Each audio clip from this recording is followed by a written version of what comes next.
નમસ્કાર મિત્રો, સ્વાગત છે તમારું અમારી YouTube ચેનલ જીટી ગુજરાતીમાં। મિત્રો, આજે જે માહિતી અમે તમને જણાવવાના છીએ તે સામાન્ય નથી। ઘણા લોકો અજાણતા તુલસીની માંજરને તોડી નાખે છે, ફેંકી દે છે અથવા તેની અવગણના કરે છે। પરંતુ મિત્રો, શાસ્ત્રોમાં કહેવામાં આવ્યું છે કે જ્યારે તુલસી પર માંજર આવે છે ત્યારે તે ઘરમાં આવનારા શુભ સમયનો સંકેત હોઈ શકે છે। મિત્રો, વિડિયો શરૂ કરતા પહેલા દિલથી એક નાની પ્રાર્થના। હે માતા લક્ષ્મી, જે પણ ભક્તિભાવથી આ વિડીયોને લાઈક કરે, કોમેન્ટમાં જય માતાજી લખે અને અમારી ચેનલ જીટી ગુજરાતીને સબસ્ક્રાઇબ કરે, તેમના ઘરમાં હંમેશા સુખ, શાંતિ અને સમૃદ્ધિ જળવાઈ રહે।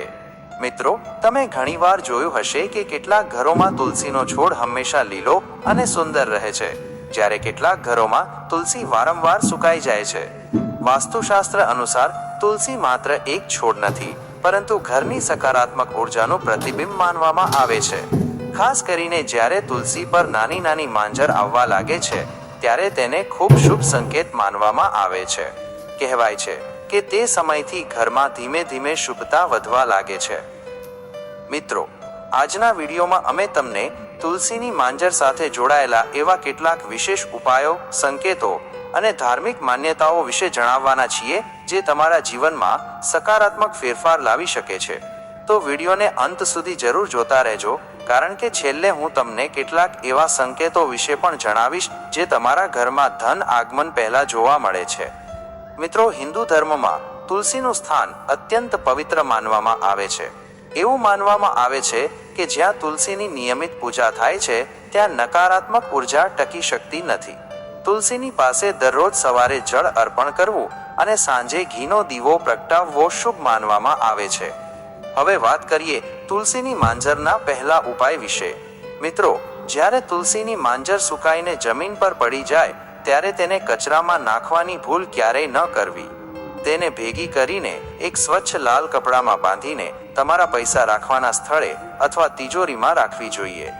માન્યતા અનુસાર આ ઉપાયથી ઘરમાં આર્થિક સ્થિરતા વધે છે અને અનાવશ્યક ખર્ચામાં ઘટાડો થાય છે।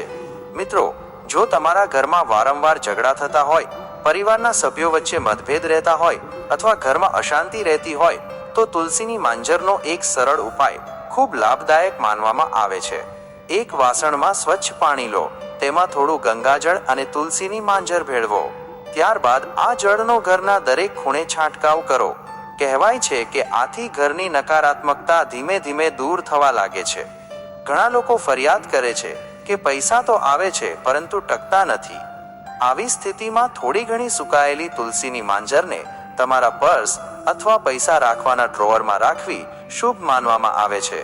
કહેવાય છે કે આથી ધનની બચત વધે છે અને ખર્ચામાં નિયંત્રણ આવે છે। મિત્રો, જો કોઈ યુવક અથવા યુવતીના લગ્નમાં વારંવાર વિઘ્નો આવી રહ્યા હોય તો સોમવારના દિવસે ભગવાન શિવની પૂજા દરમિયાન દૂધમાં તુલસીની માંજર ભેળવીને અર્પણ કરવું શુભ માનવામાં આવે છે। કહેવાય છે કે આથી શુભ યોગો બનવા લાગે છે। શુક્રવારનો દિવસ માતા લક્ષ્મીને સમર્પિત માનવામાં આવે છે। આ દિવસે તુલસીની પાસે દીવો પ્રગટાવી માતા લક્ષ્મીની પૂજા કરવાથી ઘરમાં સકારાત્મકતા વધે છે। ખાસ કરીને જો તુલસી પર માંજર આવી હોય તો તે દિવસ વધુ શુભ માનવામાં આવે છે। મિત્રો, હવે વાત કરીએ કેટલાક એવા સંકેતોની જે તુલસીનો છોડ આપણને આપે છે। ઘણીવાર તમે જોયું હશે કે તુલસીનો છોડ અચાનક સુકાઈ જાય છે। ધાર્મિક માન્યતાઓ અનુસાર તેને ઘરમાં વધતી નકારાત્મકતાનો સંકેત માનવામાં આવે છે। તેથી ઘરમાં નિયમિત સ્વચ્છતા રાખવી અને સકારાત્મક વાતાવરણ જાળવવું જરૂરી છે। જો તુલસીના લીલા પાંદડા અચાનક તૂટીને પડવા લાગે તો તે પણ સાવચેતી રાખવાનો સંકેત માનવામાં આવે છે। આવી સ્થિતિમાં સાંજના સમયે તુલસી પાસે ઘીનો દીવો પ્રગટાવી શાંતિથી પ્રાર્થના કરવી જોઈએ। મિત્રો, બીજી તરફ જો તુલસીની આસપાસ નાના નવા છોડ ઉગવા લાગે તો તેને ખૂબ શુભ સંકેત માનવામાં આવે છે। કહેવાય છે કે તે ઘરમાં વધતી સકારાત્મકતા અને સમૃદ્ધિનું પ્રતીક છે। ઘણા લોકો કહે છે કે તેઓ કેટલાય વખત તુલસીનો છોડ લગાવે છે છતાં તે ટકી શકતો નથી। વાસ્તુશાસ્ત્ર અનુસાર આવું થાય ત્યારે ઘરના વાતાવરણ પર ધ્યાન આપવું જોઈએ। ઘરમાં સતત કલેશ, ગુસ્સો અને નકારાત્મકતા હોય તો તેનો પ્રભાવ આસપાસના વાતાવરણ પર પણ જોવા મળે છે। મિત્રો, તુલસીની પાસે સ્વચ્છતા રાખવી ખૂબ જરૂરી છે. જો તુલસીની આસપાસ કચરો, ગંદકી અથવા જૂની તૂટી ગયેલી વસ્તુઓ હોય તો તે નકારાત્મક ઉર્જા વધારતી હોવાનું માનવામાં આવે છે. હવે વાત કરીએ દિશાની. વાસ્તુશાસ્ત્ર અનુસાર તુલસીનો છોડ ઉત્તર અથવા ઉત્તર પૂર્વ દિશામાં રાખવો શુભ માનવામાં આવે છે. આ દિશાને ઈશાન ખૂણો કહેવામાં આવે છે અને તેને ઘરની સૌથી પવિત્ર દિશા માનવામાં આવે છે.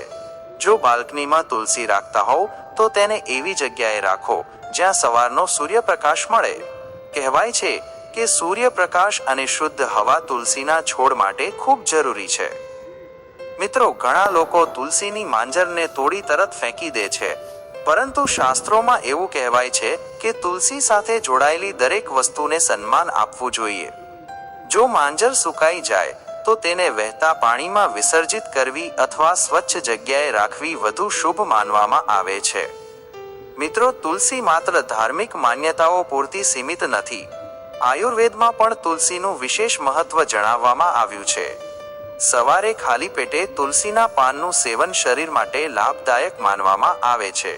કહેવાય છે કે તુલસી આસપાસનું વાતાવરણ શુદ્ધ રાખવામાં પણ મદદરૂપ બને છે. તેથી જ ઘણા લોકો પોતાના ઘરના આંગણામાં અથવા બાલ્કનીમાં તુલસીનો છોડ જરૂર રાખે છે. મિત્રો, હવે હું તમને કેટલાક એવા ખાસ સંકેતો વિશે જણાવું છું જે ઘણીવાર લોકો અવગણે છે. જો તુલસીનો છોડ અચાનક ખૂબ ઝડપથી વધવા લાગે, વધુ લીલો દેખાવા લાગે અને તેની ઉપર સુંદર માંજર આવવા લાગે તો તેને શુભ સમયની શરૂઆત માનવામાં આવે છે. જો તુલસી પાસે પક્ષીઓ આવીને બેસે અથવા સવારના સમયે તેની આસપાસ સકારાત્મક વાતાવરણ અનુભવાય તો તેને પણ શુભ માનવામાં આવે છે. પરંતુ મિત્રો, જો તુલસી વારંવાર કરમાઈ જાય, તેના પાંદડા કાળા પડવા લાગે અથવા પાણી આપ્યા છતાં તાજગી ન દેખાય તો ઘરના વાતાવરણ પર ધ્યાન આપવાની જરૂર માનવામાં આવે છે. આવા સમયમાં ઘરમાં શાંતિપૂર્ણ વાતાવરણ રાખવું, વડીલોનો સન્માન કરવો અને જરૂરિયાતમંદ લોકોને મદદ કરવી શુભ માનવામાં આવે છે. મિત્રો, એક ખાસ વાત, રાત્રિના સમયે તુલસીના પાન તોડવા નહીં. ધાર્મિક માન્યતાઓ અનુસાર સવારે સ્નાન પછી જ તુલસીના પાન તોડવા યોગ્ય માનવામાં આવે છે. રવિવારે તુલસીને જળ ન અર્પણ કરવાની માન્યતા પણ ઘણા લોકોમાં પ્રચલિત છે. તેથી આ દિવસે માત્ર દીવો પ્રગટાવી પ્રાર્થના કરવી વધુ શુભ માનવામાં આવે છે. જો ઘરમાં નાનું બાળક વારંવાર બીમાર પડતું હોય તો તુલસીની પાસે સકારાત્મક વાતાવરણ જાળવવું અને ઘરમાં સ્વચ્છતા રાખવી જરૂરી માનવામાં આવે છે. મિત્રો, તુલસીનું મહત્વ માત્ર વાસ્તુશાસ્ત્રમાં જ નહીં પરંતુ આપણા જીવનમાં પણ ખૂબ મોટું છે. તે ભક્તિ, શુદ્ધતા અને સકારાત્મકતાનું પ્રતીક માનવામાં આવે છે. કહેવાય છે કે જ્યાં તુલસીનું સન્માન થાય છે ત્યાં સુખ શાંતિ જળવાઈ રહે છે. તો મિત્રો, આજથી જો તમારા ઘરની તુલસી પર માંજર આવે તો તેને સામાન્ય ઘટના સમજીને અવગણતા નહીં. તેને પ્રેમથી સાચવો, નિયમિત પૂજા કરો અને ઘરમાં સકારાત્મક વાતાવરણ જાળવો. જો વિડીયોમાં આપેલી માહિતી તમને ઉપયોગી લાગી હોય તો વિડીયોને લાઈક કરજો, કોમેન્ટમાં જય માતાજી જરૂર લખજો અને અમારી ચેનલ જીટી ગુજરાતીને સબસ્ક્રાઇબ કરવાનું ભૂલતા નહીં. મળીશું ફરી એક નવા રસપ્રદ અને ઉપયોગી વિડીયોમાં. જય શ્રી કૃષ્ણ, જય માતાજી, ધન્યવાદ.